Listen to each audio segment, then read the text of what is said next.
Halo semua, Brisma di sini. Jadi, kita kali ini bakal membuat sebuah briket sekam beraroma. Gimana sih cara buat briket sekam beraroma? Langsung aja ya, kita langsung buat ke proses yang pertama. Jadi, si briket sekam beraroma itu memiliki beberapa tahapan proses. Yang pertama yaitu tahap pembakaran.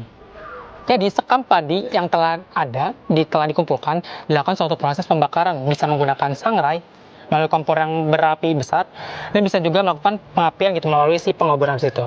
Nah, setelah sekam bakaran dirasa sudah cukup merata, sudah cukup matang, langsung masuk ke langkah selanjutnya. Langkah selanjutnya itu apa? Langkah selanjutnya yaitu si sekam bakaran dilakukan si pencacahan menggunakan mesin penggiling ini.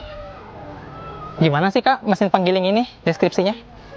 Nah, mesin penggiling ini fungsinya itu untuk menghaluskan arang sekam yang sudah melalui proses pembakaran menjadi arang sekam yang sudah halus. Dengan menggunakan mesin penggerak yang berbasis bensin, di sini nantinya arang sekam akan dihaluskan yang memiliki bentuk awal seperti ini menjadi halus sekitar 100 mesh yang bagus untuk adonan pembuatan briket. Oke. Mungkin setelah kita mengetahui deskripsi dari si mesin penggiling ini, kita bisa langsung saja demonstrasikan cara kerja si mesin penggiling ini. Mungkin bisa langsung saja, Kak.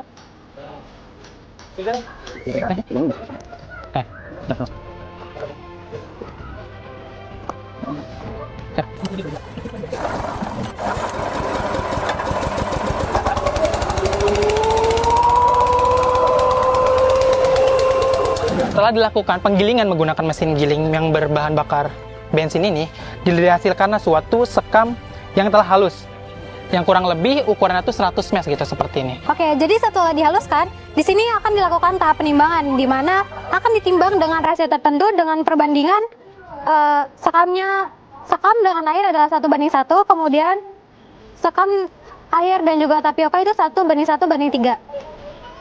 Oke, sekarang langsung saja masuk ke tahap penimbangan.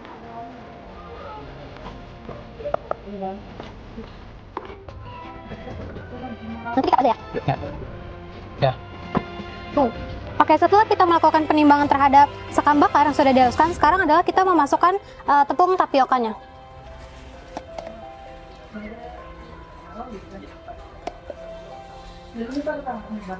Oke, tahap selanjutnya adalah kita menuangkan air ya teman-teman. Setelah air ditimbang, kemudian akan kita masak hingga mendidih. Oke, tahap selanjutnya adalah kita menuangkan si minyak serainya.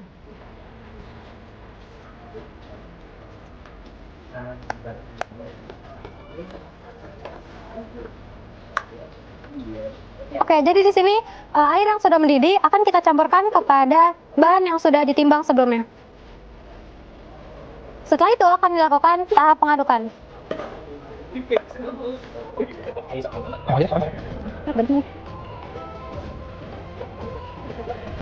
Kenapa 100 mesh? Karena semakin kecil meshnya, maka akan menghasilkan si briket yang semakin padat gitu. Nah, untuk mempadatkannya menggunakan apa? Kita memiliki suatu mesin yang bernama mesin pencetak gitu. Menggunakan ini. Jadi di mesin pencetak ini menggunakan listrik gitu dengan daya kurang lebih 350 watt, dan di sini ditenagai oleh mesin penggiling daging juga yang mana telah dimodifikasi ya sedemikian rupa sehingga mesin ini dapat berfungsi atau berperan sebagai mesin pengaduk, terus pemblending dan juga mesin pencetak gitu. Untuk dicetakannya kita menggunakan besi plat dengan berukuran kotak gitu. Mungkin agar lebih jelas kita dapat langsung demonstrasikan saja ke mesinnya. Nah, setelah dilakukan penakaran dengan rasio-rasio tertentu, dihasilkanlah si adonan sebagaimana terlihat seperti ini gitu. Nah, untuk takarannya sendiri, mulai dari sekam 1:1 terhadap air dan 1:3 terhadap tepung tapioka sebagai pengaduk. Karena di mesin ini masih belum mampu untuk menyerap gitu si hasil adonannya, kita memerlukan sedikit bantuan gitu dengan cara mendorong si adonannya ke mesin pencetak ini. Nah, sebagaimana terlihat ya, hasilnya adonan akan membentuk secara sendiri atau otomatis si briketnya gitu dengan ukuran yaitu 3:5 ini, 3,5 dikali 3,5. Ini hasil adonannya. Nah, setelah didapatkan si adonan yang telah dicetak, kita perlu memotong gitu, memotong si briketnya. Biasanya kami menggunakan ukuran 3,5 kali 3,5 cm atau ukuran kotak itu untuk si briketnya sendiri. Tapi ini sebenarnya tergantung ya, relatif bervariasi. Tapi kalau kita biasanya menggunakan 3,5 cm kali 3,5 cm. Agar lebih presisi, di sini kami menggunakan penggaris gitu. Karena nanti kan outputnya kita akan menjual gitu produksi briket. Oleh karena itu kita memerlukan formula yang tepat gitu untuk si ukurannya. Bolehkah mungkin bisa langsung dipotong saja dengan ukurannya?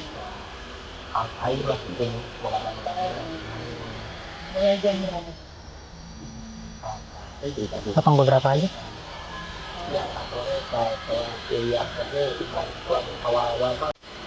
Tapi permintaan atau biasa di rumah pasti mau tertera. Oke. Setelah briket yang ada ini dipotong dengan ukuran tertentu, dilakukanlah tahap terakhir, yaitu tahap pengeringan gitu. Biasanya kami gunakan wadah semacam loyang gitu, untuk kemudian dikeringkan di tempat terbuka gitu. Untuk biasanya dalam pengeringan itu membutuhkan waktu kurang lebih 1 hari. Jika cuacanya benar-benar cerah dan terik. Tapi ini bergantung kepada cuaca gitu. Jika agak redup atau agak adem, mungkin membutuhkan beberapa hari lagi gitu untuk mendapatkan briket yang matang secara merata.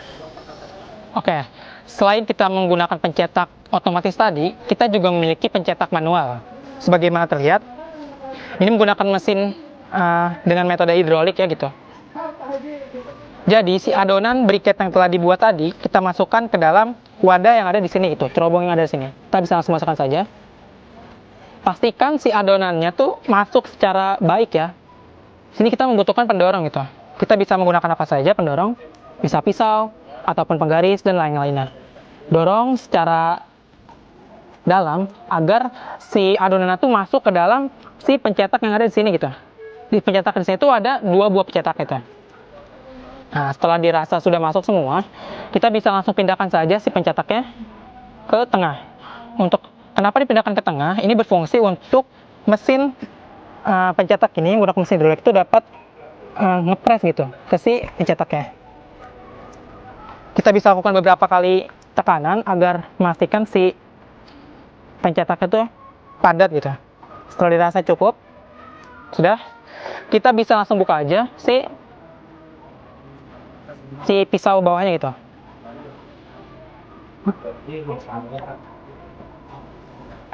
Oke. Nah, di sini kita bakal langsung tekan sekali tekanan secara yakin biar langsung mencetak.